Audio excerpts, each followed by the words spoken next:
ओम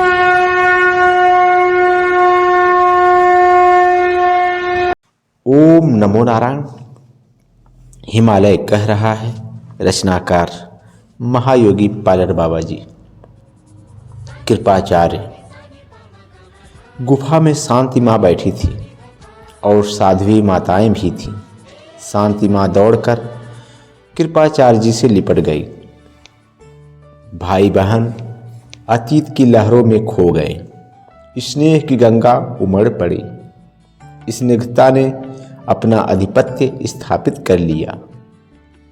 उन तपस्वियों की संपूर्ण साधना सिमट कर व्यवहारिक जगत के क्रियात्मक रूप में दौड़ पड़ी।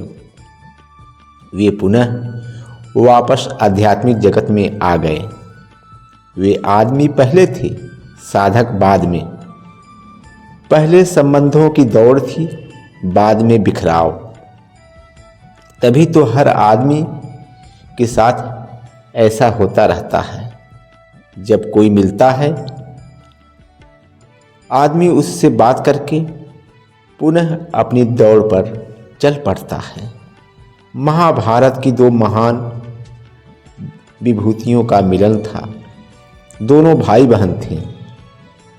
एक आचार्य और योद्धा था, एक परिवारजक। अब दोनों महान योगी थे। उनके समक्ष सारा इतिहास था, तो हमारे समक्ष दोनों का मिलन। हम सब बैठ गए। हिमालय की चोटियां गरिमा से अपना शीश उठाए देख रही थीं और हम उन विपुल श्रृंग शिखरों को निहार रहे थे।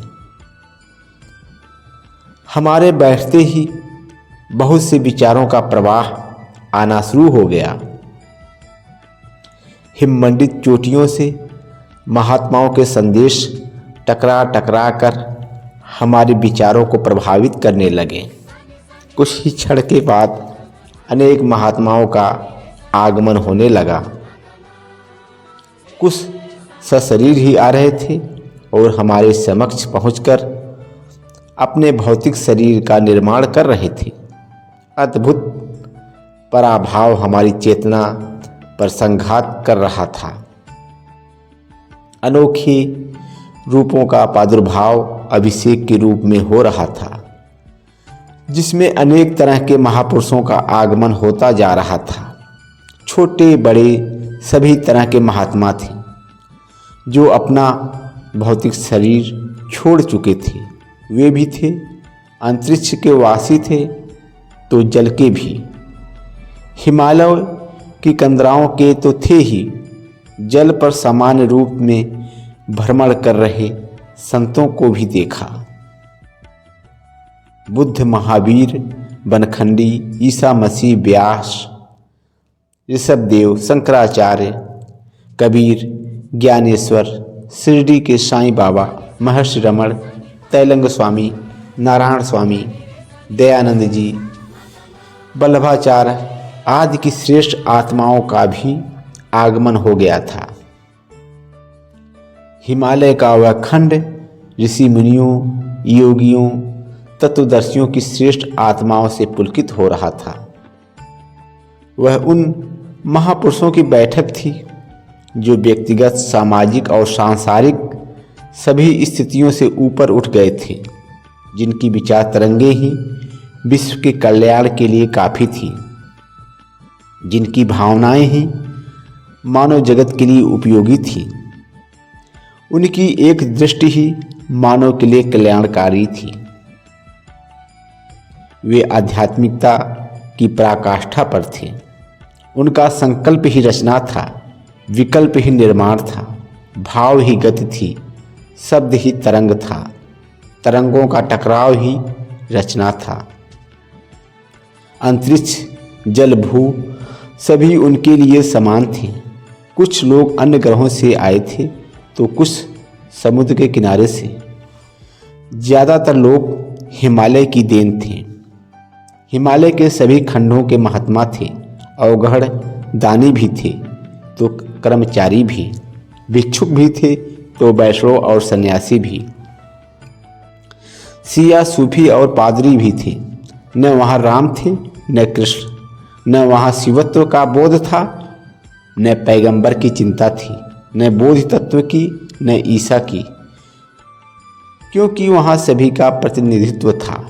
वे सभी तत्वदर्शी थे, आत्मानुभूत ब्रह्ममय। सभी का संकल्प ही ईश्वर का रूप था, संकल्प ही ईश्वर का अवतार था। वे सब अवतार से परे थे। न वे स्वामी थे न दास थे, न वे पोप थे न सूफी, न वे तीर्थकर थे न बोधि। वे अभिव्यक्ति और प्रेरणा दोनों से रहित थे। उनके लिए वेद, कुरान, बाइबिल, धर्म, संप्रदाय, जाति का कोई महत्व नहीं था। उनका चिंतन मनन संपूर्ण ब्रह्मांड के जीवों के प्रति था। मानव की रक्षा के लिए यदा कदा ये अपने विचारों का संघात कर जीवों के कार्य की धारा में मोड़ देते रहते हैं। वे संस्कारों से हमें ऊपर उठाकर हमारा मार्ग प्रशस्त करते रहते हैं। यहाँ पर भी सभी ने अपने अपने स्वतंत्र विचार रखे। सभी का समावेश तो एक था, पर अनुभूतियों का मार्ग अलग अलग था। सभी आगंतुक महर्षियों ने कृपाचार्य जी को धन्यवाद दिया, क्योंकि उन्होंने ही इस व्यवस्था को सजीव करने के लिए सभी ऋषि मुनियों का आवाहन किया था। अमर योगी गुरु गोरखनाथ के प्रति सबकी विचारधाराएं एक थी। बुद्ध और महावीर ने भी उन्हें सम्मान दिया। कृपाचार्य जी ने गोरखनाथ जी का बड़ा आदर किया। कृतवर्मा ने गोरखनाथ जी का परिचय कृपाचार्य जी से कराया था। अवतार बाबा का भी सभी मनुष्यों ने बड़ा आदर किया। मैं कृपाचार्य जी के पास ही बैठा था। मेरे लिए यह एक अति विचित्र घटना थी जो मैं सबको एक जगह देख रहा था। कितनी क्षमता, कितना बल छिपा है मानव में। ये मानव आज अति मानव बन चुके हैं, जो कभी हमारी ही तरह पहाड़ों जंगलों के पथिक थे, आज से अंतरिक्षगामी बनकर स्वेच्छाचारी बन गए हैं। संपूर्ण ब्रह्मांड ही उनके लिए अपना घर बन गया है। मैं आश्चर्यचकित होकर खड़ा हो गया। फिर मैंने लपक कर हरि बाबा, गोरखनाथ जी और अवतार बाबा की चरणों को स्पर्श कर सभी महर्षियों को बारंबार नमस्कार किया। बाबा गोरखनाथ जी ने मेरी आंखों में झांक कर देखा, फिर हंसते हुए बोले, कोई ऐसी गहरी झील तो नहीं बनी है जो पानी इकट्ठा हो जाए, पानी के ऊपर काई जमने लगे और तल में कीचड़ बनने लगे, बाद में चलकर कमल का फूल अपना निवास बना ले और तुम देखते ही रह जाओ। अभी तो झरने का पानी बह रहा था, इसे बहने दो, इसे कभी मत रोकना, नहीं तो पानी रुककर गंदा हो जाएगा और सब कुछ जाम हो जाएगा। जैसे आज संसार रुक गया है और गंदा होने लगा है, प्रदूषण फैल रहा है, क्षितिज में करोड़ों लीटर सेरीन फैल रहा है, खुले गगन के तल में सेरीन के पीपे रखे जा रहे हैं, जिसकी एक बूंद ही जीव को मारने के लिए बहुत है। आदमी चल रहा है, उसके साथ साथ आदमी कुछ कर रहा था। आज सब कुछ मशीन से कराया जा रहा है। आदमी विवेक शून्य होता जा रहा है। आदमी ने बनाकर अपना मूल्य घटा लिया है। आदमी सस्ता खरीदा जा सकता है, पर मशीन बहुत महंगी हो गई है। आदमी आसानी से उपलब्ध है, पर मशीन दुर्लभ हो गई है। तभी तो आदमी ने आदमी के विनाश के लिए इतनी गैस भरी रखी है, जो संपूर्ण जीव जगत का कई बार संहार कर सकती है। फिर हरि बाबा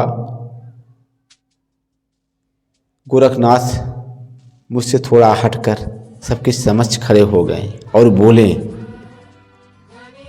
जो कुछ हो रहा है उसे होने दिया जाए, क्योंकि वह होना है, और जो नहीं होना है उसे क्यों होने दिया जाए। संभावित घटनाओं का निर्माण हो चुका है और शेष है वह प्रतिक्षण विकसित हो रहा है।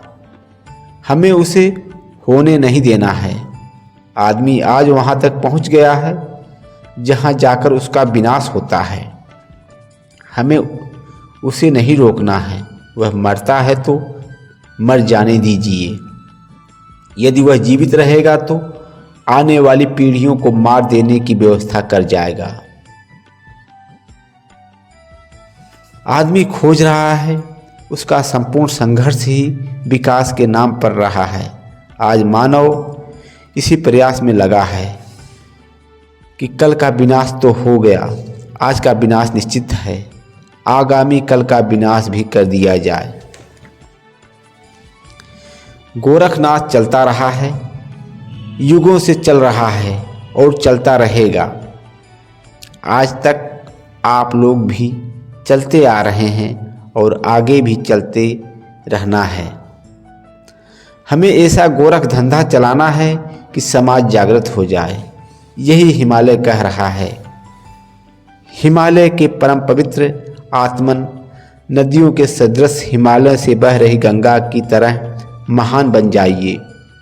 हिमालय के संदेशों को मानव तक पहुंचाइए कि वह मानव जो कल पैदा हो वह आपकी वाणी रूपी गंगा में स्नान कर अपने आप को सफल बनाए। वे कहीं भी हो पर उसका निर्माण आपको करना है। कल क्या होने वाला है उसका निर्माण हम सब करेंगे। आज जो कुछ होने वाला है उसको होने दें, पर उतना ही जितना हम चाहते हैं। विज्ञान ने आज जो भी सहयोग दिया है मानवीय जगत में वह प्रभावशाली नहीं है। वह उतना विनाश नहीं कर पाएगा जितना निर्माता की कल्पना है। इन सभी उपलब्धियों में हम लोग लड़ सकते हैं। आपने युद्ध की विभीषिका देखी है। जितना मायावी और संहारक कल का युद्ध था उतना आज का संभव न हो। हम अपने विचारों के संघात से आविष्कृत अस्त्रों को प्रभावहीन कर सकते हैं। आप लोग इन्हें वही प्रयोग होने दें जहां विनाश की रूपरेखा बन चुकी है, जहां वायुमंडल घटनाक्रम के निर्माण का संकेत दे रहा है। उसे उस स्थल से आगे न जाने दें। भौतिक उपलब्धियों में कार्यरत आज का मानव सूक्ष्म पर भी अधिकार करता जा रहा है। वह उनकी खोजों में ग्रहों के आदमी को भी आ जाने दीजिए। आदमी जब मंगल, बृहस्पति, शुक्र के मानवों से मिलेगा अथवा हिमालय की कंदराओं में रहने वाले लामपोंग जात के मानव से मिलेगा, तब वह उठने का प्रयास करेगा। तब उसकी आने वाली पीढ़ी उसे अंगूठा दिखा देगी।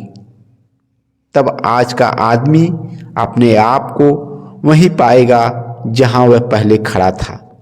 वर्तमान से हमें समझौता करना है, अतीत को नहीं उखाड़ना है और भविष्य को अनुकूल बनाना है।